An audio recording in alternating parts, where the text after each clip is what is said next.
السلام علیکم ورحمۃ اللہ وبرکاتہ۔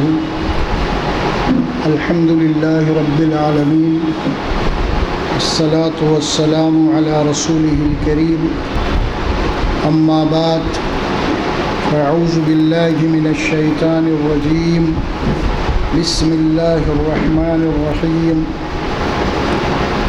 ان اللہ اشترى من المؤمنین انفسهم واموالهم بان لهم الجنہ قاتلون فی سبیل اللہ فیقتلون ویقتلون وعدا علیہ حقا فی التوراة والانجیل والقرآن ومن اوفى بعہدہ من اللہ فاستبشروا ببیعکم الذی بایعتم بہ وذلك هو الفوز العظیم۔ التائبون العابدون الحامدون السائحون الراكعون الساجدون الآمرون بالمعروف والناهون عن المنكر والحافظون لحدود الله وبشر المؤمنين۔ صدق اللہ العظیم۔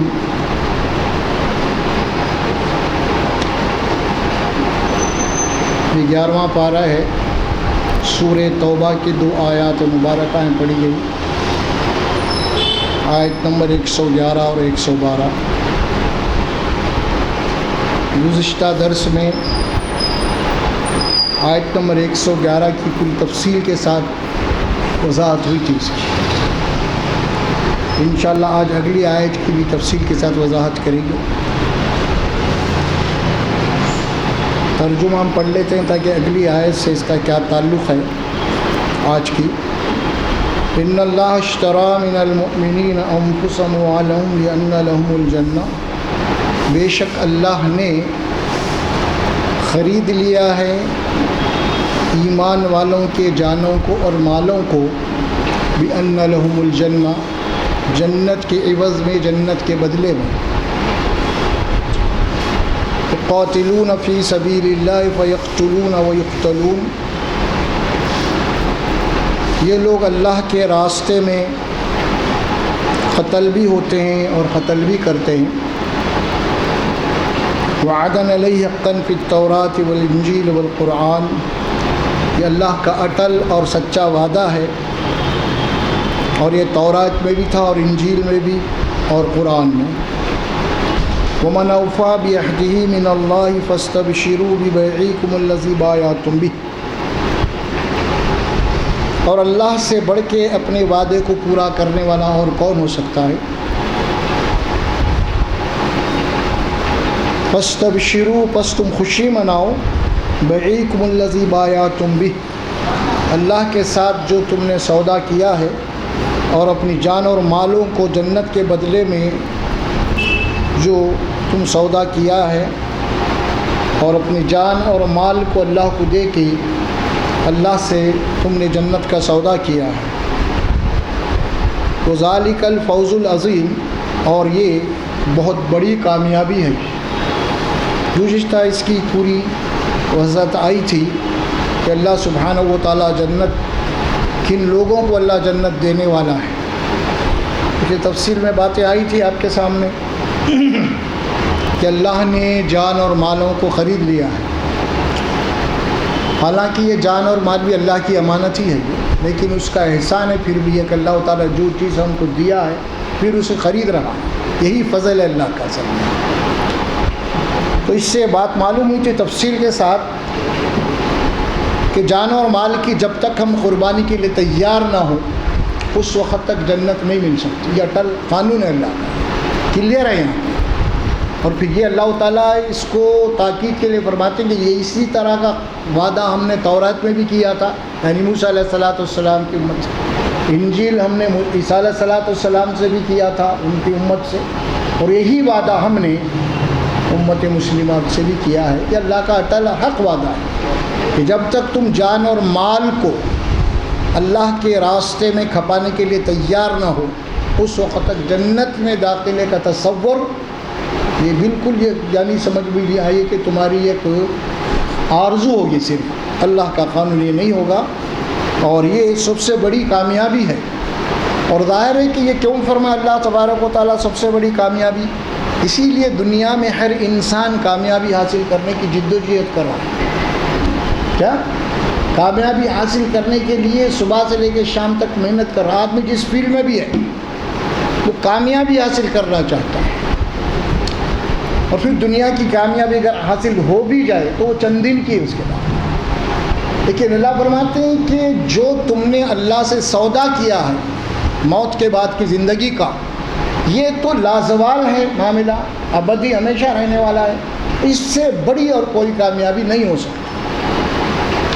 اور پھر ہم دنیا کے لیے کامیابی حاصل کرنے کے لیے، ہمارے ٹارگیٹ کو پورا کرنے کے لیے ہم کیا کیا محنتیں کر رہے ہیں، کتنی جد و جہد کر رہے ہیں، کتنا اسٹرگل کر رہے ہیں، کیونکہ جنت کے لیے کیا اتنا ہو رہا، اس میں سے جتنا دنیا کی کامیابی کے لیے ہم بھاگ دوڑ کر رہے ہیں اس میں سے 10% بھی ہم جنت کے لیے نہیں، جبکہ ہمیں معلوم ہے کہ جو بھی کامیابی اگر حاصل بھی کر لے دنیا کی، یہ سب چھوڑ کے جانا ہے، زیادہ 100 سال کی زندگی ہوں گی اور کیا ہوں گی، پھر وہ زندگی جو ہمیشہ کی ہے کبھی ختم نہیں ہونے والی ہے، اس کے لیے کیا قربانی کے لیے تیار ہے ہم؟ سوچیے، یہ تفصیل سے بتایا، اسی لیے فرمایا ذالک هو الفوز العظیم، اور یہ وہ کامیابی ہے جو سب سے بڑی کامیابی، اس کو اللہ قرآن میں فوز الکبیر فرمایا، فوز المبین فرمایا، فوز عظیم فرمایا، اسی جنت کے لیے، آخرت کی زندگی، موت کے بعد کی زندگی۔ اب جنت کے متعلق ہمارا جو تصور ہے وہ بالکل قرآن کے خلاف ہے۔ ہم سمجھتے ہیں کہ کچھ اسلامی رسومات ادا کر لو، سمجھ میں آ رہا، بس جنت ملنے والی ہے آپ۔ نہیں، اللہ کیا فرمائے، نہیں، تم جان اور مال کو جب تک نہیں کھپاؤ گے، نہیں بیچو گے، اور ہم نے تو جو لوگ جنت حاصل کرنا چاہتے ہیں، جن کو جنت چاہیے، ان سے تو ہم نے اس طرح کا سودا کیا ہے، وہ جان و مال کو جب تک ہمیں نہیں دیں گے اس وقت جنت ان کو نہیں ملے گی۔ ہم لاکھ پکار لیں یہاں پہ، لاکھ جناب یہ کر لیں، اس کی فضیلت وہ فضیلت، یہ پڑھ لو، جنت سب دھرے کا دھرا رہ جائے گا، اور اللہ تبارک و تعالیٰ کی یہ آیت کل آپ کے اوپر حجت ہو جائے گی حشر کے میدان میں۔ اگر ہم نے دنیا میں جنت کے لیے، آخرت کے لیے، اللہ کے دین کے لیے اگر ہم جان اور مال کو ہتھیلی میں لے کے نہیں رہے ٹھہرے، تو پھر وہ نہیں ہوگا۔ دین آج ہمارے پاس آخری نمبر پہ، پہلے ہمارے خواہشات، ہمارے ضروریات، اس کی خواہش، اس کی سیاحت، وہ کرنا، یہ کرنا، سب دین آخری میں سب سے۔ کہاں رکھے ہم دین کو؟ فرنٹ لائن پہ تو ہماری خواہشات ہے، فرنٹ لائن پہ تو ہماری دنیا کی ضرورتیں، ترقیاں ہیں، سیکنڈ لائن، تھرڈ لائن پہ بھی نہیں ہے اسلام، ایمان۔ تو پھر ظاہر ہے کہ جنت کا تصور کیسا؟ یہ اپنے آپ سے سوال کرنا ہے، کسی اور سے نہیں، سوال اپنے آپ سے کیجئے، جنت کے لیے ہم کیا کر رہے ہیں اور دنیا کے لیے کتنی محنت کر رہے ہیں۔ دیکھیے، جہاں جتنے دن رہنا ہے اتنی محنت کرنا ہے، نہیں، جہاں جتنے دن رہنا ہے وہاں پہ اتنی محنت کرنا ہے۔ دنیا میں کتنے دن رہنا ہے آپ کو؟ زیادہ سے زیادہ 100 سال، تو 100 سال کی محنت کر رہے ہیں۔ آخرت میں کتنے دن رہنا ہے آپ کو؟ وہاں کتنی محنت کرنا پڑے گا؟ سوچنے والی بات ہے نہیں؟ اپنے آپ سے سوال کرنا ہے، جہاں پہ آپ کو جتنا رہنا ہے اتنی محنت کرنی ہے۔ میکسیمم پکڑ لیجیے دنیا میں 100 سال، تو اتنی محنت کیجیے، اور آخرت میں لاکھوں کروڑوں اربوں خربوں کتنے سال ہے پتہ نہیں، وہاں آپ کو رہنا، تو اس کے لیے کیا کر رہے ہیں، اس کے لیے کتنی محنت کر رہے ہیں، اور 100 سال کے لیے کتنی محنت کر رہے ہیں۔ تو سوچنا ہے اپنے آپ سے۔ کبھی بھی ہم قرآن پڑھتے ہیں نا تو اپنے آپ سے سوال کرنا، دوسروں کو نہیں رکھنا سامنے۔ قرآن، آدمی جب قرآن پڑھتا ہے تو قرآن پڑھنے والے سے مخاطب ہوتا ہے، یا پھر سننے والے سے قرآن مخاطب ہوتا ہے، اور اس کو جھنجھوڑتا ہے قرآن، دیکھو تم کیا کر رہے ہو۔ اور جنت کے لیے کلیئر کر کے بات فرمائی، اور اس سلسلے میں اللہ نے سورہ نساء میں یہ بات فرمائی، لَيْسَ بِأَمَانِيِّكُمْ وَلَا مِنْ أَهْلِ الْكِتَابِ، یہ بات فرمائی، لَيْسَ بِأَمَانِيِّكُمْ وَلَا مِنْ أَهْلِ الْكِتَابِ، یہ بات فرمائی، لَيْسَ بِأَمَانِيِّكُمْ وَلَا مِنْ أَهْلِ الْكِتَابِ، اے مسلمانوں، نہ تو تمہاری جھوٹی آرزو کام آنے والی ہے اور نہ اہل کتاب تمہاری کام آنے والی ہے۔ من یعمل سوءا یجزا بہ، جو بھی برا کام کرے گا وہ کل سزا پا کے رہے گا، چاہے مسلمان ہو تو، چاہے یہودی ہونے دیجیے، چاہے نصرانی ہونے دیجیے، یا اہل کتاب فرما اللہ قرآن، کوئی رہنے دیجیے۔ اسی لیے صحابہ کرام کے پاس جنت کی طلب تھی، انہیں معلوم تھا کہ جنت کتنی قیمتی چیز ہے۔ آج ہمارے پاس جنت سب سے سستی کوئی چیز ہے تو وہ جنت ہے آخری میں۔ جو صحابہ کا ایمان اور ہمارے ایمان میں جو بنیادی فرق ہے وہ یہی فرق ہے۔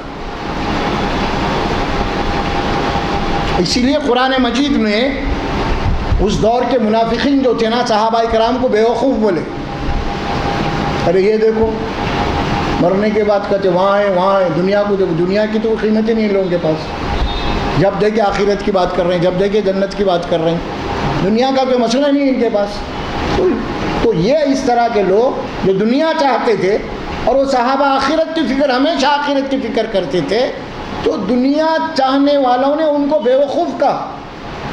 یہ قرآن میں بات آئی نا، دوسرے رکوع میں یہ بات ہے، وَإِذَا قِيلَ لَهُمْ آمِنُوا كَمَا آمَنَ النَّاسُ قَالُوا أَنُؤْمِنُ كَمَا آمَنَ السُّفَهَاءُ، جب ان سے کہا گیا یہ منافقین سے، دنیا پرست کے لوگوں سے، کہ صحابہ کرام کو جو ایمان ہے اس طرح ایمان، یعنی صحابہ کرام کی جو طلب اور تڑپ ہے آخرت کے متعلق، اگر وہ تڑپ اور تمہارے اندر ہوگی تو تمہیں ہدایت ملے گی، ویسا ایمان اللہ کو مطلوب ہے۔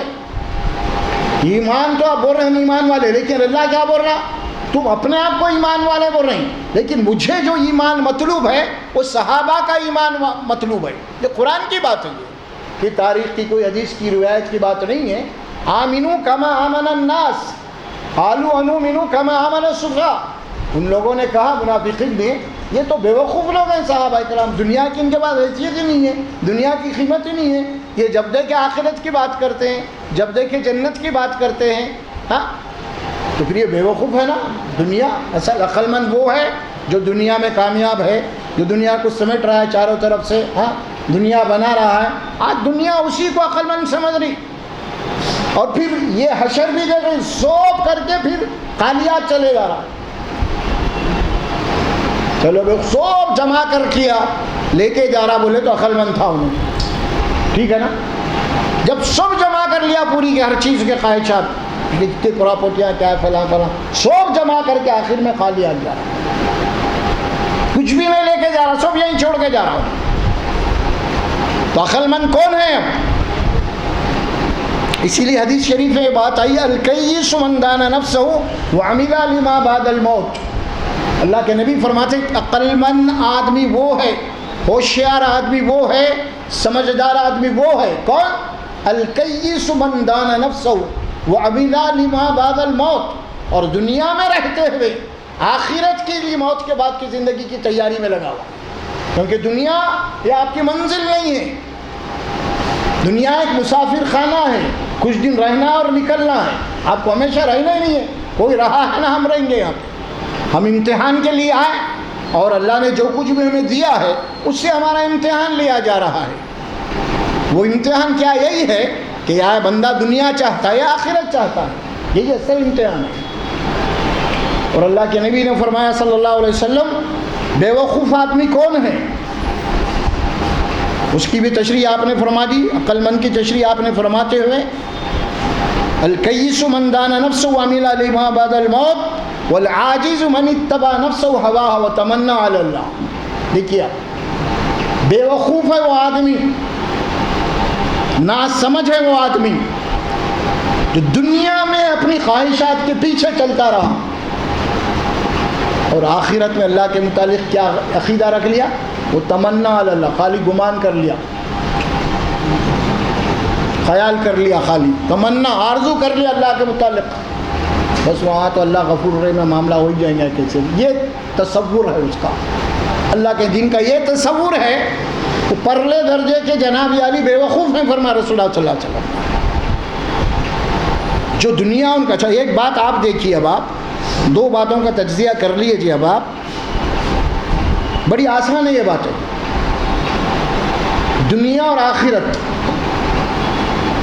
انسان دنیا میں کتنی جد و جہد کرے، اللہ کی مشیت جو اس کو جتنا مل رہا ہے اتنا ہی ملے، یہ تو طے شدہ بات ہے۔ تو مطلب کیا ہوا اس کا؟ اللہ نے انسان جتنی بھی محنت کر رہا ہے دنیا اپنے ہاتھ میں رکھا ہے، وہ جب چاہے جس کو چاہے دے دے گا۔ کافر کو بھی اتنا نواز دے گا کہ جناب علی پھر ایک ایمان والے کی بدگمانی پیدا ہو جائے گی۔ اس اعتبار سے اللہ سبحانہ و تعالیٰ آخرت، اللہ سبحانہ و تعالیٰ فرماتے ہیں دنیا کو ہم نے ہمارے ہاتھ میں رکھا ہے اور آخرت کو ہم نے تمہارے ہاتھ میں دے دیا، تمہارے اختیار میں دیا۔ دنیا اللہ فرماتے ہیں کہ ہمارے اختیار میں ہے اور آخرت تمہارے اختیار میں ہے۔ تم جتنا چاہے جنت کماؤ، جتنے چاہے محنت کر کے جنت کے درجات بلند کرتے رہو۔ تم یہ جنت کو ہم نے تمہارے لیے دے دیا ہے، محنت کرتے جاؤ، اعلیٰ ترین جنت الفردوس تک بھی تم پہنچ سکتے ہو تمہارے مت۔ اللہ قرآن میں فرماتے ہیں ولی درجات ولی کلی درجات مما عملوا، ہر ایک کے جنت میں بھی درجات ہیں ان کے اپنے اعمال کے اعتبار سے، جیسے دنیا میں ہوتے ہیں۔ تو بہرحال اللہ نے جو بات فرمائی ان اللہ اشتری من المؤمنین انفسهم واموالهم بان لهم الجنہ، کہ بے شک اللہ رب العزت نے ایمان والوں سے ان کی جان اور ان کی مالوں کو جنت کے بدلے میں خرید لیا ہے۔ یعنی اب جو مال ہمارے پاس ہے حالانکہ اللہ کا دیا ہوا ہے اور یہ جان بھی اللہ کی دی ہوئی ہے، لیکن اس کے باوجود اللہ فرماتے ہیں ہم دنیا میں تم سے سودا کر رہے ہیں کہ یہ جان اور مال کو تم ہمیں بیچ دو، ہم تمہیں جنت دے دیں گے۔ اب یہ جان و مال ہماری نہیں ہے، اگر ہم جنت چاہتے ہیں تو اب ہمارا حق نہ ہماری جان پہ ہے نہ ہماری مال پہ ہے، کیونکہ اللہ کو ہم بیچ چکے ہیں۔ اشترا کے معنی اللہ فرماتے اللہ نے خرید لیا ہے، اللہ خرید لیا ہے، جنت کے بدلے میں خرید لیا۔ اب اس کے لیے اپنی جان اور مال کو ہمیشہ وہ لوگ حاضر رکھتے ہیں، اور جب جو موقع آیا وہ چیز آپ قربان کرتے چلے جاتا ایمان والا، حتیٰ کہ اگر کوئی وقت ایسا آ جائے اس کے لیے کہ اس کی اپنی جان بھی دینا پڑے جنت کے لیے، تو کہ وہ سودا کر چکا ہے جنت کے لیے اپنی جان دے گا۔ اور وہی ہے یقاتلون فی سبیل اللہ ویقتلون ویقتلون وعدا علیہ حقا فی التوراۃ والانجیل والقرآن۔ ضرورت پڑنے کے اوپر اب اللہ کے دین کے لیے یہ اپنی جان بھی دے سکتے ہیں، مال بھی دے سکتے ہیں، کہ کیونکہ ہم خرید لیے ہیں۔ اور یہ ہمارا وعدہ تورات میں بھی یہی وعدہ تھا، انجیل میں بھی یہی وعدہ تھا، وعدا علیہ حقا فی التوراۃ والانجیل، اللہ کا یہ اٹل وعدہ، حقیقی وعدہ، یہ تورات میں بھی تھا، انجیل میں بھی تھا، والقرآن، اور یہ قرآن میں بھی ہے جو ہم پڑھ رہے ہیں۔ یعنی مطلب جنت بغیر جان و مال کو کھپائے کے نہیں مل سکتی۔ اب یہ ٹھنڈی ٹھنڈی جو باتیں کر رہے ہیں نا آپ، جنت جنت سمجھ میں آ رہا، ہمارے پاس جنت بولے تو کیا کہ عجیب و غریب مسئلہ، اتنے وجہ سے تصویر پڑھ لو جنت مل جائیں گی، وہ مسواک کر لو یہ ہو جائے گا، یہ خالی اسی قسم کی باتوں میں جنت چل رہی ہے۔ ارے بھائی جب تک جان و مال کو نہیں لگائیں گے آپ جنت نہیں، یہ چیزوں سے کوئی تعلق ہی نہیں ہے جنت کا۔ آپ کو تو جان و مال، صحابہ کرام جان و مال کو لگا دیے نہیں، کھپائے نہیں، بولو آپ۔ اللہ بول رہے ہیں وہ ایمان چاہیے ہمیں، اور اگر وہ ایمان ہوگا مجموعی طور پہ تو دنیا کے اندر انقلاب آ جائے گا۔ ایسا نہیں ہوگا جو آج ہو رہا ہے، پھر آج تم کروڑوں کی تعداد میں کسی کام کے نہیں ہے، کیونکہ تمہارے ایمان کا اللہ کے پاس کوئی وزن ہی باقی نہیں ہے، کیونکہ تمہارے پاس وہ جذبات ہے ہی نہیں۔ تم تو میں، میرے بیوی، میرے بچے، میرا مکان، میری دکان، میری پراپرٹی، اسی چکر میں تمہارے جناب علی زندگی ختم ہو جائے گی۔ اور آخر وقت میں جب موت کا فرشتہ آئے گا تو جب درخواست کریں گے اے میرے پروردگار تھوڑی سی مہلت دے دے مجھے، اب جو تو بولا وہی کر کے آؤں گا، پوری پراپرٹی سب اللہ کے راستے میں لگا دوں گا۔ اللہ بولا نہیں، تمہارا ٹائم ختم ہو گیا، برخاست، اور وہ چیز تمہاری نہیں ہے، اب وہ چیز تمہارے وارثوں کی ہو گئی ہے، تم مالک نہیں رہے اس کے۔ جب تک تم زندہ تھے تم مالک تھے، اب تمہاری جو اولاد ہے وہ اس کی مالک ہے۔ یہ اللہ کا نظام ہے، یہ قانون ہے، یہ کتنی پراپرٹی آپ کما لو، جب تک سانس ہے آپ مالک ہے اس کے۔ جیسے ہی آپ کی سانس اکھڑ گئی اس کے مالک آپ کے ورثہ ہیں، آپ کا حق نہیں ہے اس کے اوپر۔ تو بہرحال اللہ نے جو بات فرمائی ہے اپنی جگہ اتنی کلیئر ہے یہ بات سمجھنے کے لیے، لیکن اس کے باوجود بھی ہم کو سمجھ میں یہ بات نہیں آ رہی. ہم سمجھ رہے ہیں کہ جنت کو خالی نمازوں سے، روزوں سے یا عمروں سے حاصل کرنا چاہ رہے ہیں. خالی پوری زندگی ہے نا، کھپانا ہے آپ کو جان و مال. هل ادلکم علی تجارت، بولے اللہ کیا تم کو تجارت بتاؤں میں یہ کیسے ہے مسلمان اور ایمان وال. اور جو بھی اپنائے گا یہ تجارت کو، کون ہے وہ؟ تؤمنون باللہ، فرمائے کہ زبانی ایمان نہیں چلتا، حقیقی ایمان لاؤ. اور کرو کیا ایمان لا کے؟ وتجاہدون فی سبیل اللہ باموالکم وانفسکم، اپنے جان اور اپنے مالوں کو کھپانے کے لیے تیار رہو جب بھی ضرورت پڑے. یہ ہے سلمان. ایمان کیا ہے، اعمال کے درجے کیا ہے، اعمال کی بلندی کیا ہے، یہ بات اللہ قرآن میں فرماتے ہیں. چوتھے پارے میں شروع ہوتا ہے، چوتھا پارہ سورہ آل عمران، لن تنالوا البر حتى تنفقوا مما تحبون. دیکھیے کیا بات فرمائی اللہ نے.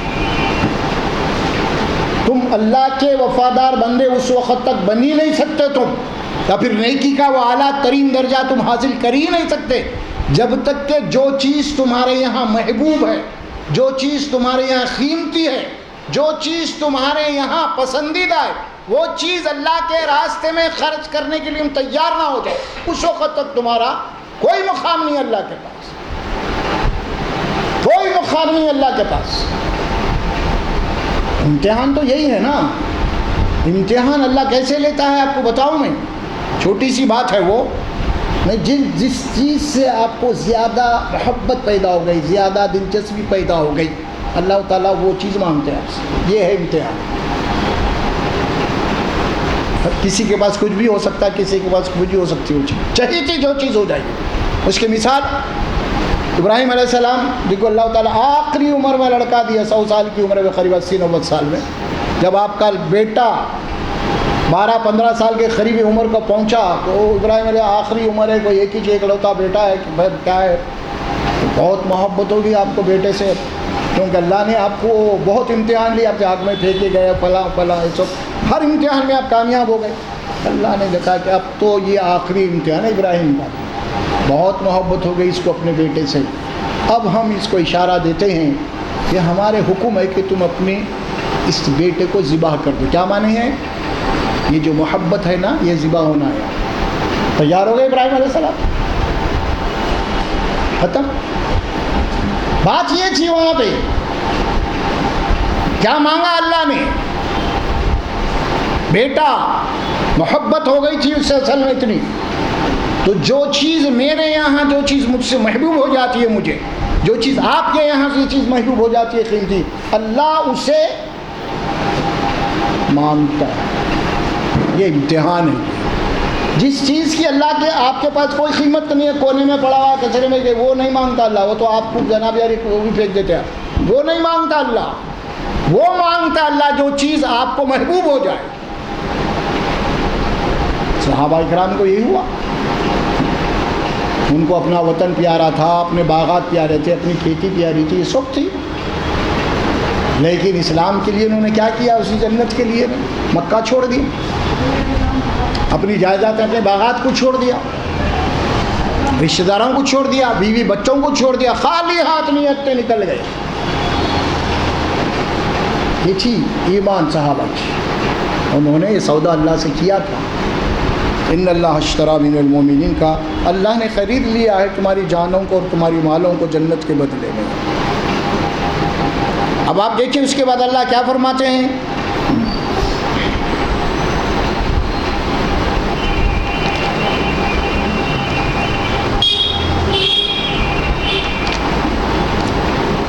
بے کا لفظ آیا. بے کے معنی ہوتے ہیں بیچنا، اور اشترا کے معنی ہوتے ہیں خریدنا. اور کبھی بھی کوئی معاملہ ہوتا ہے لین دین کا، اس میں دو پارٹی ہوتے ہیں، دو فریق، ایک بیچنے والا، ایک خریدنے والا. اس کو اردو زبان میں بھی بیع و شراء کہتے ہیں. اب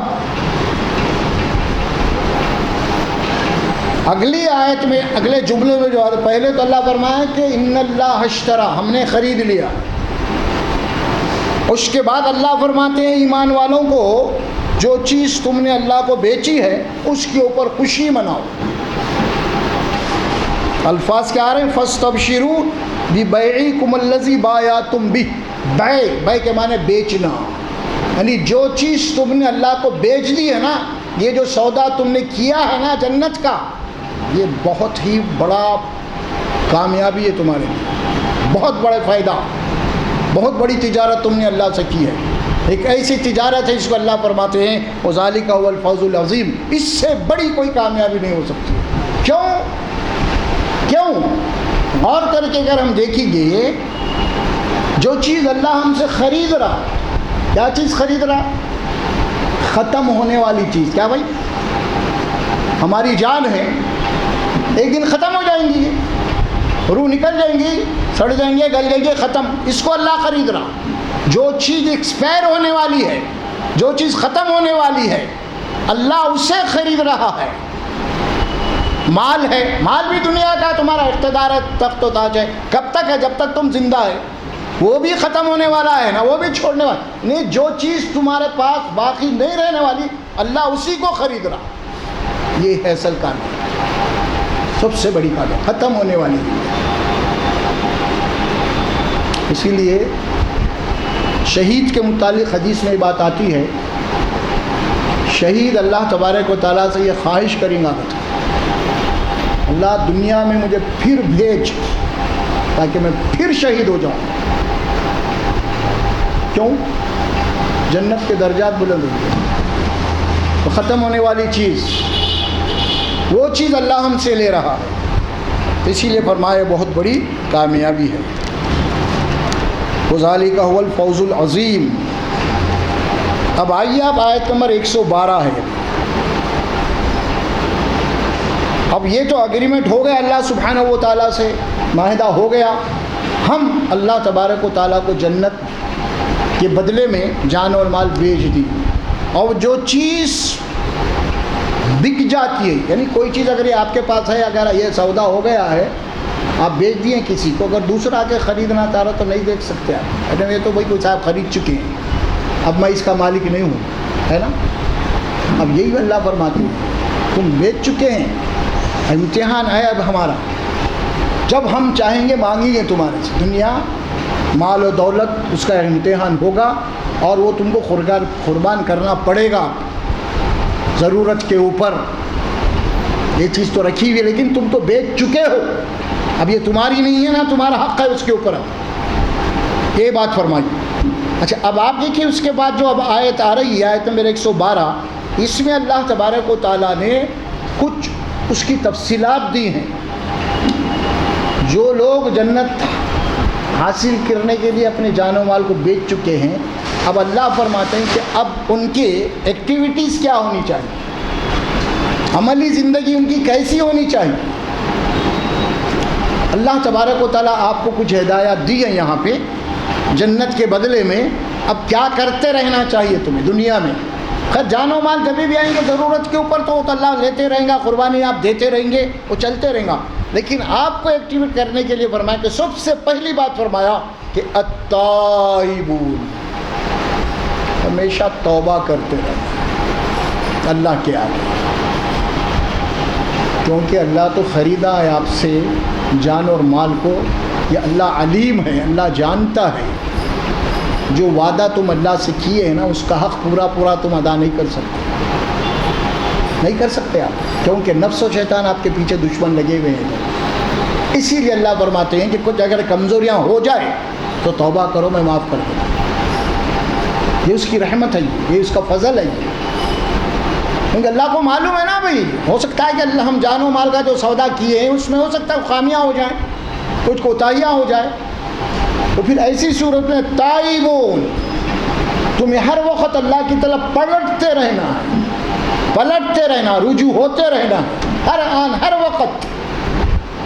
کیونکہ جو تم نے وعدہ کیا ہے اس وعدے کے اوپر قائم رہنے کے لیے بھی اللہ کی مدد چاہیے آپ. اسی لیے ہر نماز میں آپ کو یہ دعا سکھائی گئی ہے، اہدنا الصراط المستقیم، اللہ مجھے سیدھے راستے کے اوپر قائم رکھ، سیدھے راستے کے اوپر لے چل۔ ہر نماز ہر رکعت میں یہ دعا ہے، اور قرآن میں سورہ آل عمران میں یہ دعا آپ کو سکھائی گئی، ربنا لا تزغ قلوبنا بعد اذ ہدیتنا وہب لنا من لدنک رحمہ انک انت الوہاب۔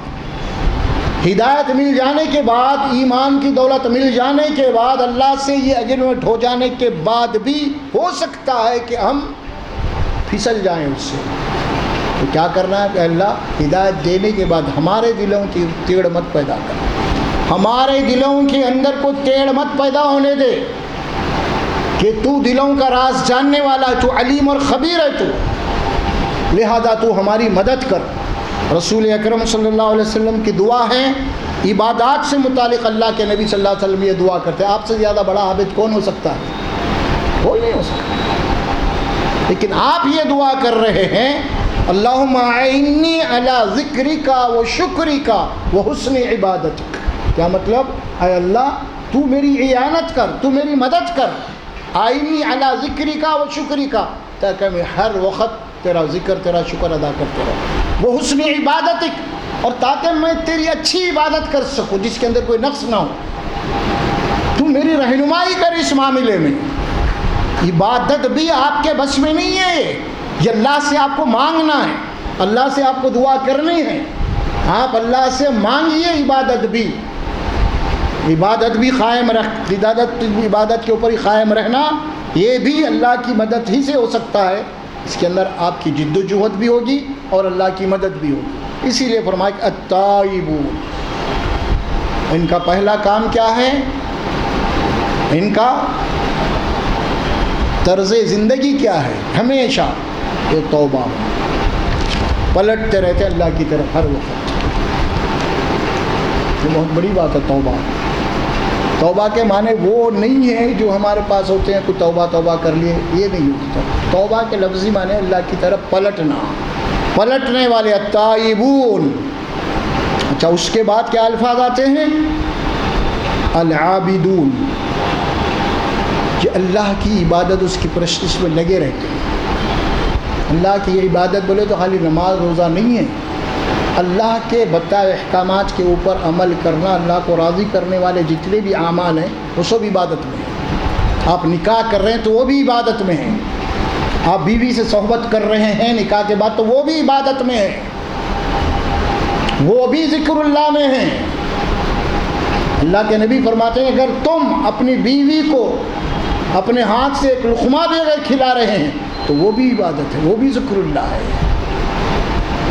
یہ بات اللہ کے نبی نے فرمائی کہ جب تم یہ، اللہ کے نبی نے فرمایا کہ تم جب اپنی بیویوں کے پاس جاتے ہو تو وہ بھی ثواب ہے۔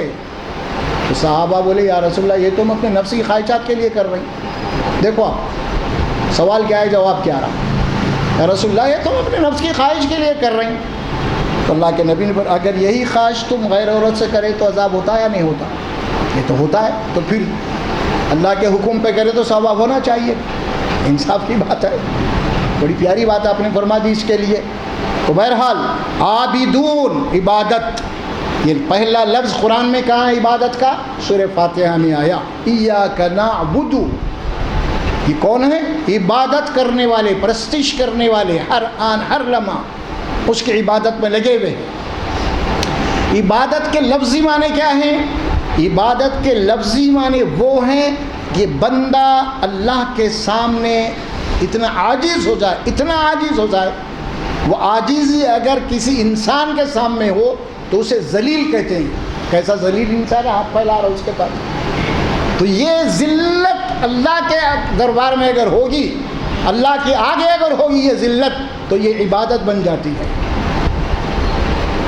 اب یہ دیکھیے آپ رکوع کرتے ہیں تو اللہ کے سامنے کیا ہے یہ؟ اگر یہی رکوع کسی انسان کے سامنے کر لیں، جو سجدہ ہم اللہ کے سامنے کر رہے ہیں، اگر وہی سجدہ کسی انسان پیروں پہ پڑ جائے کسی کے، یہ ذلت نہیں ہے، یہ ذلت ہے، عاجزی اور ان کے ساری، یعنی اپنے سارے وجود کو اللہ کے حوالے کر دینا، یہ سجدہ ہے یہ۔ اور سجدے میں جا کے جو آپ اللہ کی تسبیح کر رہے ہیں وہ کیا ہے؟ سبحان ربی الاعلیٰ، یعنی میرا رب ہر نقص و عیب سے پاک ہے، اس میں کوئی کمی نہیں ہے، اور وہ سب سے بلند اعلیٰ اور رتبہ ہے۔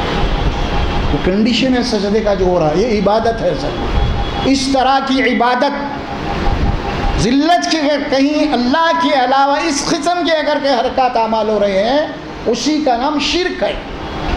اب چاہے وہ مندر میں وہ کرو، چاہے وہ چرچ میں کرو، چاہے گرودوارے میں کرو، چاہے آپ مزاروں پہ جا کے کرو، یہ کام یہ کیا ہے؟ یہ غیر اللہ کے آگے ذلت کرنا، یہ شرک کرنا ہے، تذلل عبادت اللہ، کیونکہ اللہ ہمارا خالق ہے، اللہ ہمارا مالک ہے، اللہ ہمارا رازق ہے، ہمیں رزق دے رہا ہے، ہماری پرورش کر رہا ہے، اس کے اوپر ہمارے اوپر اس کے انگنت احسانات ہیں، لہذا اس کے آگے جھکنا، اس کی عبادت کرنا، یہ شرف بندگی ہے، یہ شرف عبدیت ہے، یہ فخر بندگی ہے یہ۔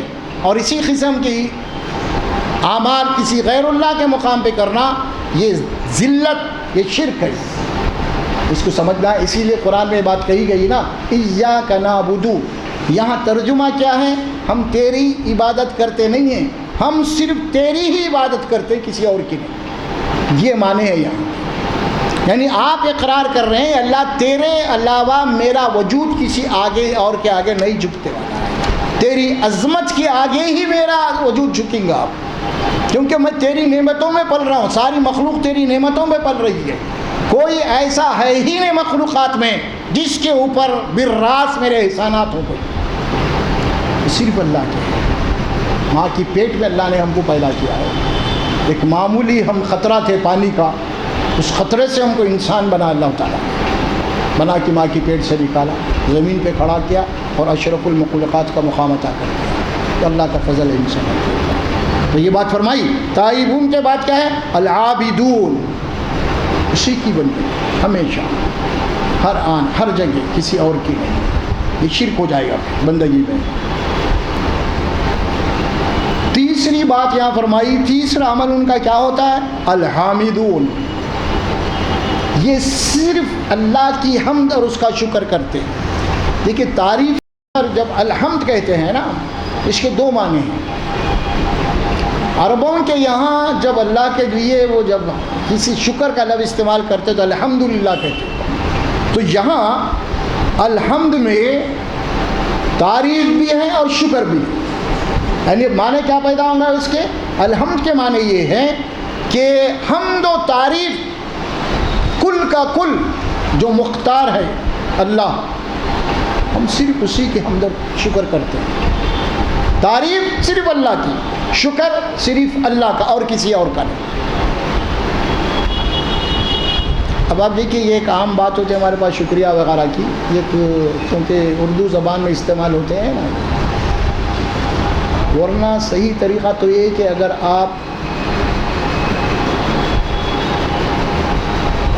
آپ نے کسی کی مدد کی ہے یا کوئی آپ کے احسان تو اس کے لیے اس کو لفظ شکر بھی نہیں بولنا چاہیے، اصولاً اسے کہنا چاہیے جزاک اللہ۔ شکر کا لفظ اللہ کے لیے مخصوص ہے، شکریہ بولے تو کچھ بھی نہیں، تھینک یو والی سی بات ہے، اس کو کیا ملے گا؟ آپ کو کھلایا، آپ کو پلایا، آپ کے پورے احسانات کرا، شکریہ بولے تو کیا ملے گا؟ جزاک اللہ بولے تو اللہ آپ کو اس سے بہتر بدلا دے، دعا ہو گئی اس کے لیے۔ وہ نہیں بول کے ہم کیا کرتے ہیں؟ شکریہ، جزاک اللہ، اور جیسے بھی جزاک اللہ آپ کو کوئی کہے گا آپ کیا کہیں گے؟ پلٹ کے آمین، اللہ قبول کر رہے ہیں اس کی دعا، اللہ مجھے جزا دے تو اس کی۔ یہ قرآن میں ہے، یہ سورہ دہر آپ پڑھیے، سورہ دہر میں اللہ فرماتے ہیں انما نطعمکم لوجہ اللہ لا نرید منکم جزاء ولا شکر۔ جو بھی اللہ فرماتے ہیں یہ لوگوں کو کھلا رہے ہیں، پلا رہے ہیں، مدد کر رہے ہیں، سب کر رہے ہیں، اس کے بعد ان کا عقیدہ کیا ہے؟ بھائی ہم آپ سے شکریہ نہیں چاہتے، شکریہ بھی مت بولو آپ، ہمارا بدلہ بھی نہیں چاہیے دنیا میں، اللہ ہم کو بدلہ دینے والا۔ تو یہ بات ہے کہی گئی العابدون الحامدون، حمد صرف اللہ کی ہوگی، تعریف صرف اللہ کی ہوگی، تسبیح صرف اللہ کی ہوگی، ثنا صرف اللہ کی ہوگی، کبریائی صرف اللہ کی ہوگی، عظمت صرف اللہ کی ہوگی، کسی اور کی نہیں، کسی کی نہیں، تعریف پیغمبروں کی بھی نہیں۔ قرآن مجید میں 19واں پارہ ختم ہو رہا، وہاں پہ اس کی ایک آخری آیت ہے، وہ پڑھ کے سناتا ہوں، حقیقت کیا معلوم ہوتی ہے۔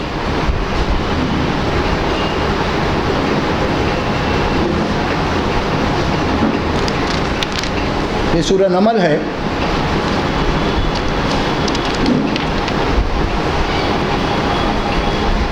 دیکھیے آپ سورہ نمل کی 19ویں پارے کی آخری آیت ہے. رسول اللہ کو حکم دے رہے ہیں اللہ تبارک و تعالیٰ، قل الحمد للہ، اے نبی تعریف صرف اللہ کی، آپ کہہ دیجئے تعریف صرف اللہ کی. اس کے بعد جو جملہ آ رہا نا وہ سلام علی عبادہ الذین اصطفیٰ، جن لوگوں کو اللہ نے اپنی پیغمبری کے لیے منتخب کر لیا ہے ان کے لیے کیا دعا ہے؟ سلامتی. حمد اور تعریف کس کے لیے؟ اللہ کے. قل الحمد للہ والسلام علی عبادہ الذین اصطفیٰ. اسی لیے محمد صلی اللہ علیہ وسلم کو کیا کہا جاتا ہے؟ محمد مصطفیٰ، یعنی اللہ نے آپ کو چن لیا انسانوں میں سے، ان کے اوپر سلامتی ہو. حمد استعمال نہیں کیا نبیوں کے لیے بھی، کسی اور کے لیے. حمد کا لفظ صرف اللہ کے لیے مخصوص ہے یہ. اسی لیے فرمایا یہ عبادت ہے، یہ اللہ کی حمد کرنا، اللہ کی تعریف کرنا، اللہ کی تسبیح کرنا، ہاں اللہ کی ثنا بیان کرنا، اللہ کی کبریائی بیان کرنا، اللہ کی شان بیان کرنا، اللہ کی عظمت بیان کرنا. یہ کیا ہے؟ یہ سب عبادت ہے. اور یہ جملے کسی اور کے لیے استعمال ہوتے ہیں، کسی اور کے لیے استعمال نہیں ہو سکتے جملے. کسی کی بڑائی نہیں اللہ کے سامنے.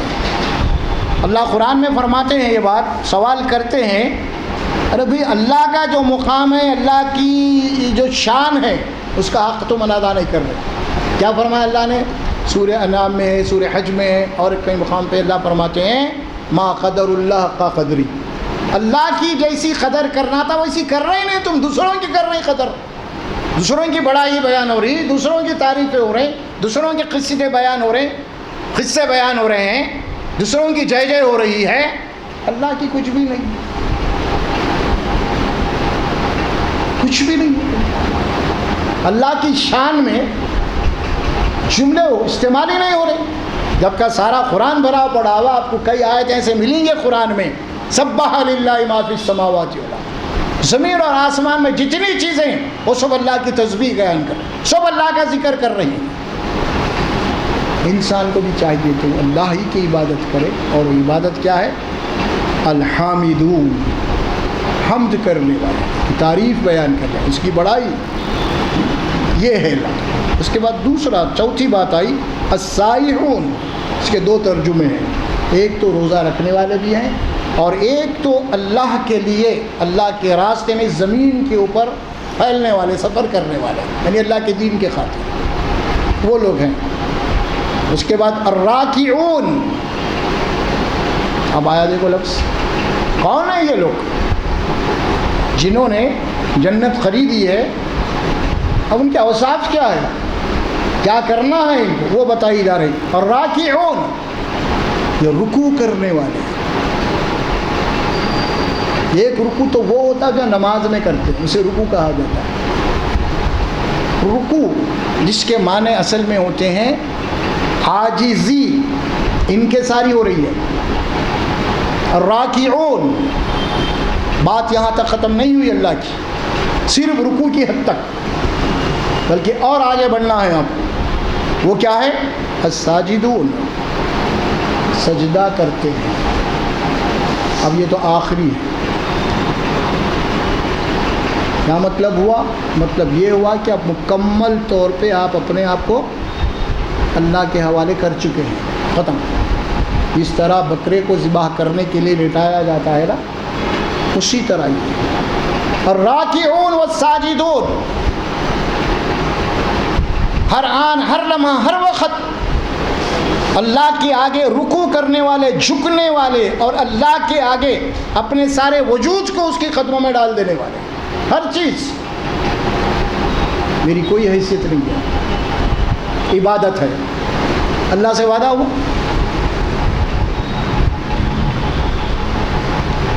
اب بندے کے پاس اللہ کو دینے کے لیے کیا ہے بھائی؟ کچھ ہے؟ کچھ بھی نہیں. اسی لیے اللہ فرماتے ہیں یہ سجدہ ہی دراصل یہ کرنا ہے، یہ سمجھ کے پرواز میرے پاس تو کچھ بھی نہیں ہے، تیرا بخشا ہوا جو میرا وجود ہے یہ تیرے لیے.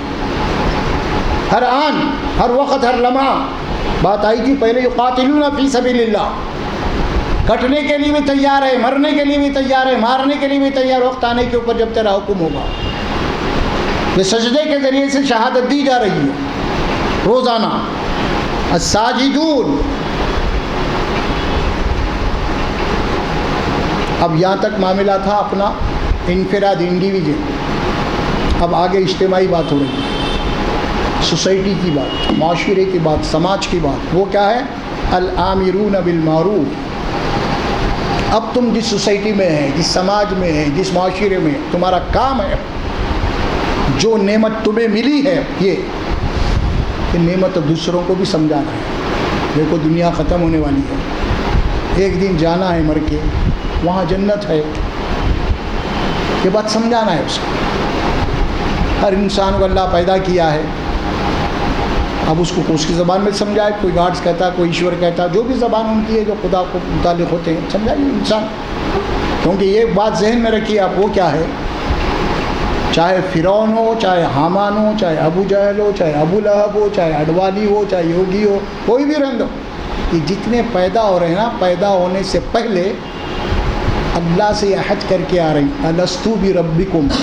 اللہ کہتے ہیں ہم سب سے عہد لیا، کیا تمہارا رب میں ہوں یا نہیں؟ قرآن میں بات ہے نا، سب یہ عہد کر کے آ رہے ہیں، فرعون بھی آیا، حامان بھی آیا، ہر آنے والا یہ عہد کر کے آ رہا، اللہ اسے عہد لے کے دنیا میں بھیج رہے ہیں۔ الستو بربکم، کیا تمہارا میں رب ہوں یا نہیں؟ جواب دیے یا اللہ ہے، بے شک آپ ہی ہمارا رب ہے دنیا میں۔ اور اسی کی یاد دہانی کے لیے نبیوں کو بھیجا اللہ نے، کتابوں کو بھیجا کہ جاؤ انہیں یاد دلاؤ۔ اسی لیے انسان اپنی فطرتاً مجبور ہے، وہ کسی غیبی طاقت کی آگے جھکنے کے لیے، وہ کسی غیبی طاقت کو ماننے کے لیے وہ مجبور ہے، کیونکہ عہد کر کے آیا غیب میں جو ذات ہے اللہ کی۔ اب اس کو صحیح خدا کا پتہ نہیں مل رہا، معرفت، تو غیب فطرتاً مجبور ہے اپنی فطرت میں، وہاں سے وعدہ کر کے آ تو میرا رب ہو ہے۔ تو اب اس کو صحیح اللہ کی پہچان نہیں ہونے سے اب جو جدھر لے کے گیا ان کو خدا بول دے رہا ہو۔ اب امت مسلمہ کا کام یہ ہے وَأَلَسْتُ بِرَبِّكُمْ کون ہے وہ سمجھانا ہے، یہ اصل چیز ہے۔ اسی لیے کوئی بھی منکر نہیں ہوتا خدا کا، اسی لیے اللہ نے ایمان والوں کو حکم دیا آمرون بالمعروف، جس تم معاشرے میں جس سماج میں ہے نا، تمہارا کام ہے کہ اب یہ کلمے کی دعوت تم کو دیتے رہنا، لوگوں کو حق بات کیا ہے، معروف بات کیا ہے۔ دیکھیے قرآن مجید میں بڑا اجمالی لفظ ہے معروف۔ یہ معروف کے لفظی معنی کیا ہے؟ معروف کے لفظ عرف سے نکلا، عین رے فے، عرف۔ عرف کے معنی ہوتے ہیں تعارف، تعارف آپ کہتے ہیں، تعارف آپ تعارف کراتے ہیں نا، پہچان کسی کی، یہ عربی لفظ ہے، تعارف کرا رہے ہیں آپ کسی، بھئی فلاں صاحب ہے، فلاں فلاں جگہ رہتے فلاں، یہ کیا ہو رہا آپ کا تعارف ہو رہا۔ اب آپ کو اللہ کیا فرماتے ہیں؟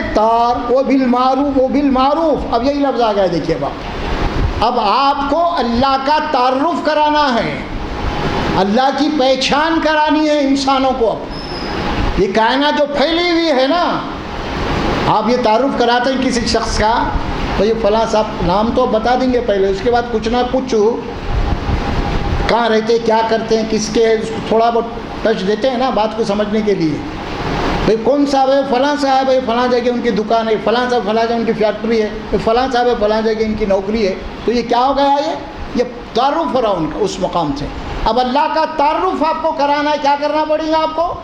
تخلیق کائنات، یہ کائنات کو اللہ جو پیدا کیا ہے نا، اس کائنات کو سامنے رکھ کے ان کو بتانا ہے کہ تجھے تمام انسانوں کو پیدا کرنے والا کون ہے، یہ چاند اور سورج کو پیدا کرنے والا کون ہے، انسان کو پیدا کرنے کے بعد اس کے لائف سپورٹ سسٹم کو پیدا کرنے والا کون ہے، بنانے والا کون۔ انسان کو جو اگر پیدا کر دیا اللہ، اگر اس کے ساتھ اس کی لائف سپورٹ سسٹم کو اللہ نہیں بناتا تو زندہ نہیں رہتا تھا۔ یہ چاند ہے، یہ سورج ہے، یہ ہوائیں ہیں، یہ بارش ہے، یہ گردش ہے، ساری جو چیزیں ہیں نا، یہ سب لائف سپورٹ ہے انسان کی۔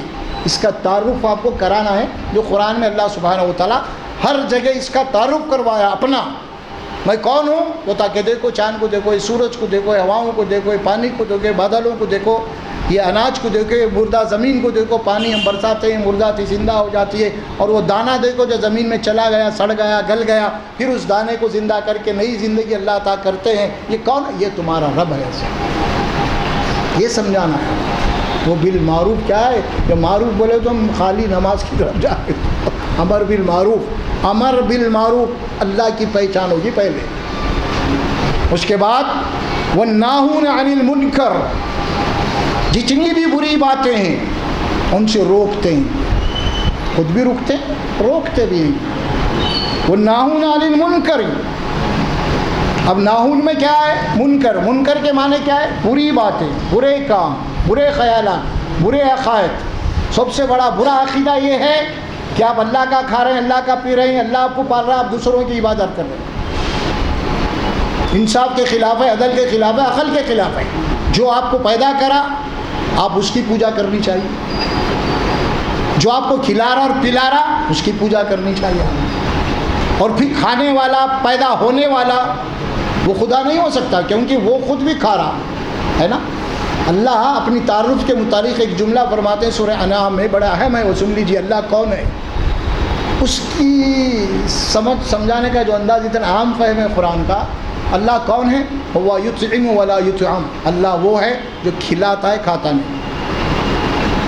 اب کون ہے؟ اب جانچ لو اس پہ. جتنے بھی لوگوں کی جہاں بھی عبادتیں ہو رہی ہے نا، وہ سب کھائے مر گئے، سب کھا کے مرے. پھر وہ خدا کیسے ہو گئے؟ پھر اللہ بول رہے ہیں وہ کھاتا ہی نہیں، صرف کھلاتا. تو کون ہے آ کر وہ؟ ہاں، ان کے مرنے کے بعد تو تم یہاں تک بولو ان کے روحیں آتی کھاتی، ان کے بعد وہ میوے لے جا رہے ہیں، کیا کیا کہ رکھ دے رہے ہیں ان کے ختموں میں. وہ تو کھاتا ہی نہیں. اسی لیے جو کھانے والے ہیں ان کو لیے کچھ بھی پوجا پاٹ کے لیے جناب علی کو ناریل مٹھائی لے آنا پڑتا کم از کم. آپ نماز کو جا رہے ہیں، مسجد کو جا رہے ہیں، کوئی ناریل مٹھائی لے کے جا رہے ہیں کیا؟ مسجد سے ہٹ کے جہاں بھی جا رہے ہیں کچھ بھی تو بھی لے کے جا رہے ہیں. کیا مطلب کھانے والے تھے یہ؟ دیکھیے آپ، اللہ شرک کو بھی بتا دیا. یہ کھانے والے تھے، مرنے کے بعد بھی اس کا ثبوت ہے. یہ وہاں جا رہے ہیں بھی تو کھانے کی غذا لے کے جا رہے ہیں ان کو چڑھانے کے لیے. جب آپ مسجد کو جا رہے ہیں، حج کو جا رہے ہیں، نہیں لے آ رہے ہیں کچھ بھی، کیونکہ اللہ وہ ہے جو کھاتا نہیں کھلاتا ہے. اور اللہ وہ ہے جس کو نیند نہیں آتی ہے کوئی. اللہ وہ ہے جو تھکن کے مارے اونگتا نہیں. کوئی ہے اللہ کے علاوہ؟ نہیں ہے. اور پھر اللہ قرآن میں سورہ فرقان میں فرماتے ہیں وَتَوَكَّلْ عَلَى الَّذِي حَيِّ الَّذِي لَا يَمُوتُ. اگر تم کو بھروسہ کرنا ہے تو ایسی ذات کے اوپر بھروسہ کرو جو ہمیشہ زندہ ہے، جس کو کبھی موت نہیں. وہ کون ہے؟ کون ہے وہ؟ بولو. ہے کوئی؟ سب کو موت آ گئی جتنے بھی آپ جا رہے ہیں. چاہے مندر میں جاؤ انہوں بھی مر کے چلے گئے، ان کے بتاں کھڑے ہوئے. چاہے آپ خبر پہ چلے گئے انہوں بھی دفن ہے وہاں. چاہے آپ چرکو چلے جاؤ، عیسیٰ علیہ السلام، مریم علیہ السلام، ان کا بھی ختم، سب برخاست. ہے کون آپ بتائیے. آپ بھروسہ کرو تو اس پہ کرو جو زندہ ہے، جس کو کبھی موت نہیں. منکر یہ روکتے ہیں وہ بری باتوں سے، وہ انہونی باتوں سے، جو غلط اور باطل عقائد ہیں اسے روکتے ہیں اہل ایمان والے. والحافظون لحدود اللہ. اور کیا کرتے ہیں؟ یہ سب دے دیا نا، دینے کے بعد میں اللہ تبارک و تعالیٰ ایک جرنل آرڈر دے دیا سمجھا. وہ کیا ہے؟ اب یہ وہ نہیں بولتے تفصیل، گراؤنڈ کھینچ دیا گیا. حدود جسے کہتے ہیں باؤنڈری، یہ حدود ہے اللہ کے، اس کے اندر ہی رہنا، آپ تو باہر نہیں نکلنا. اللہ کے حدود کی حفاظت کرنے والے. آپ کو آزادی دی گئی ہے، لیکن آزادی کتنی دی گئی ہے؟ آپ کو گھیرا دیا گیا، اس گھیرے میں رہنا ہے آپ کو. یہاں آزادی ہے، اس کے آگے پیر ڈالنا آزادی نہیں ہے. وہ اگر باہر کا پیر پڑ رہا ہے تو آپ نکل جا رہے ہیں اسلام کے باہر پہ، حدود اللہ سے. والحافظون حدود اللہ لحدود اللہ. اللہ کے حدود کی حفاظت کرو. جو اللہ نے حدود کھینچ دیے ہیں تمہارے لیے، اس کے اندر تمہارے اختیار چلے گا، اس کے باہر نہیں. اختیار دیا اللہ نے انسانوں کو بھی، اختیار دے کے پابند کر دیا کہ یہ اصول ہے، یہ حدود ہیں، اس کے اندر تمہارا اختیار ہے. والحافظون لحدود اللہ. آخری آیت کے آخری جملے ہیں ابھی اگلے جو آ رہے ہیں نا، وہ کیا ہے؟ وبشر المؤمنین. اب ایسا کرنے والوں کو اللہ فرماتے ہیں اے نبی ان کو بشارت دے دو جنت کی. ختم. بشارت آپ دے دیجئے جنت کو ان کی. اچھا یہ اتنی باتیں بولا میں اوپر سے, وہ ساری باتیں نہیں بول کے میں قرآن کی ایک آیت خالی پڑھ دیا, بشر المومنین, بھائی ایمان والوں کو خوشخبری ہے. بولے تو کون سے ایمان والوں؟ یہ اوپر سے جو آ رہی ہے لسٹ, ان اللہ اشترا سے جو تفصیل آ رہی ہے نا, ان لوگوں کو ویسے ایمان والوں کو خوشخبری ہے. اب ہمارے پاس ممبر پہ وہ سوپ چھوڑ کے بشر المومنین, خوشخبری ہے مسلمانوں, تم کچھ بھی کرو خوشخبری ہے. بڑا وقت کر دیا سارا. یہی تو ہے نا اصل میں. امت کو کڑوے کسالے کاموں سے روکتے ہی نہیں, میٹھے میٹھے باتیں کھلا کے ان کو گلتی بنا دی. کڑوے کسالے جو ہوتے ہیں نا وہ بازو رکھ دے رہے ہیں, کیونکہ اب ظاہر ہے کہ سامعین ہے, سننے والے ہیں, وہ ناراض ہو جاتے ہیں, پھر وہ ان کے اپنے کچھ ہوتے ہیں, شخصیت پرستی بھی وہ ہو جاتی ہے, یا کچھ ہو سکتا ہے اور بھی کئی مفادات ہوں لوگوں کے ممبر سے, سمجھ میں آ رہا, وہ ختم ہو جاتے ہیں آدمی کے لیے. تو پھر آدمی کا اخلاص کام باقی رہا. مولانا عاقل صاحب بڑی پیاری بات بولا کرتے تھے, سنو ذرا. علامہ عاقل صاحب محروم رحمۃ اللہ علیہ ایک بڑی پیاری بات بولتے تھے جی. وہ کیا بولتے تھے؟ توحید کی شان کیا ہے سنو, بولتے تھے. توحید کی شان کیا ہے؟ بندہ حشر کے میدان میں یہ کہہ دے, میں دونوں جہاں سے صرف تیرے لیے ناراض تھا. پروردگار میں لوگوں سے اسی لیے ناراض تھا کہ تو ناراض نہیں ہو. دنیا ناراض ہو گئی پرواہ نہیں, دو جہاں ناراض ہو گئے پرواہ نہیں, لیکن تو ناراض نہیں ہو. یہ توحید ہے اصل, یہ حدود اللہ ہے اصل. اب یہاں تو ہوتا ہی نہیں ہو, خالی خوشخبریاں سنا دے کہ جناب علی ایسی ایسی گفتگو ہوتی ہے ہمارے پاس, تو کیا تیرا سایہ بھی دوزخ میں نہیں جائیں گا, کیوں تے رسول پاک سے دیکھا نہیں جائے گا. انہیں مست ہے, واہ کیا بولے بھائی حضرت کو اللہ پوچھو نا. ارے بھائی مائکہ میرا سایہ بھی نہیں جا سکتا. کچھ ایسی باتیں بولی, بھائی تم کہاں جاؤ گے. کچھ اس قسم کے قصے کہانیاں ہیں. تم کو جناب علی تو سلاسل کو ماننے والے ہیں, سلاسل بولے تو اولیاء اللہ کو ماننے والے ہیں سلسلوں کے. تم تو پیرانے پیر کے مرید ہے. کہاں سے؟ ہاں وہ مثال بھی سناتے ہیں لوگ بڑے بڑے واضح و بیانوں کے اندر. ایک موجی دھوبی تھا, وہ جناب علی وہ اس مر گیا تو اس کا انتقال ہو گیا. اس کو تدفین کرے تو فرشتے آئے, اس کو مار دھاڑ شروع کر دیے. تو آخر میں کیا بولے گا, ارے میں تو پیرانے پیر کا دھوبی ہوں بھائی, وہ زمانے کی بات ہے. وہ نام سنتے چھوڑ دیے فرشتے. اب ایسے باتیں ہیں لوگوں کے میں کیا بول سکتے ہیں آپ؟ ایسی باتیں سنا رہے ہیں ہم. عوام تو جاہل ہے, عوام کا لانا, عوام کو کیا معلوم. عوام کے اندر جو بھی خرابیاں ہیں, عوام آج بھی معصوم ہے. اصل جو گرو گھنٹا لینا وہ ممبر و محراب پہ ان کی ذمہ داریاں ہیں. یہ ساری جو بات ممبر و محراب سے کہی جائے گی وہی بات سند کی اختیار کر لے گی لوگوں کے پاس. آپ اگر بولیں گے کچھ لوگوں کو تو ارے تم کو کیا معلوم, میں ابھی سن کے آ رہا ہوں بھائی وہاں ممبر سے بول رہے تھے, بول دیتا آپ کی بات کو 1 سیکنڈ میں اڑا دیتا ہوں. اس کی غلط بات سند بن گئی, کیوں ممبر پہ کھڑا ہوا ہے انہیں. اور آپ کی صحیح بات کیونکہ آپ ممبر پہ نہیں ہیں, آپ کو بات آپ کی کسی کام کی نہیں تھی. ہوتا ہے. اسی لیے تو اللہ کے نبی صلی اللہ علیہ وسلم فرماتے ہیں یہ علماء جو سو ہے نا, اللہ تبارک و تعالیٰ جہنم کو ان سے دہکائے گا. پہلے علماء سو سے, عوام کو گمراہ کرنے والے, عوام کو بھٹکانے والے یہ لوگ ہیں اصل میں. اگر یہ آج سب صحیح ہو جائیں تو الحمدللہ امت کا کوئی مسئلہ ہی نہیں ہے, سب صحیح ہو جائے گی. تو بہرحال یہ آیت نمبر ہو گئی 111 اور 112 سورہ توبہ کی. آپ بھی ذرا گھر میں جا کے اس کی تھوڑی سی ترجمہ پڑھ لیجئے, تشریح پڑھ لیجئے. انشاءاللہ ہم نے جو کچھ بھی سنا اللہ سے میں دعا کرتا ہوں اللہ سبحانہ و تعالیٰ بولنے اور سننے سے زیادہ عمل کی توفیق عطا فرمائے مجھے اور آپ کو. بارک اللہ لی و لکم فی القرآن العظیم ونفعنی وإیاکم بالآیات وذکر الحکیم. اقول قولی ھذا استغفر اللہ لی و لکم ولسائر المسلمین برحمتک یا ارحم الراحمین.